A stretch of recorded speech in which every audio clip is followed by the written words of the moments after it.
Ushbu iboralar sizga ringda va sport zalida o'zingizni erkin his qilishingizga yordam beradi.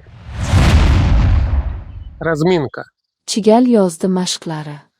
Начнем тренировку с хорошей разминки. Mashg'ulotni yaxshigina chigal yozdi mashqlaridan boshlaymiz. Бинтовать руки. Qo'llarni bint bilan bog'lash. Покажи, как правильно бинтовать руки.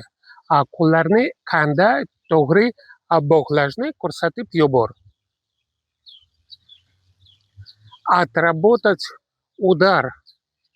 Zarbani ustida ishlash. Сегодня мы будем отрабатывать прямой удар. Bugun biz to'g'ri zarba berishni mashq qilamiz. Встать в пары. Juft bo'lib turish. Ребята, надеваем шлемы и встаем в пары. Balalar, shlemlarni kiyamiz va juft bo'lib turamiz.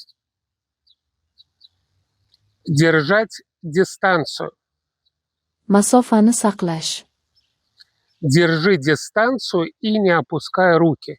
Masofani saqla va qo'llarni tushirma.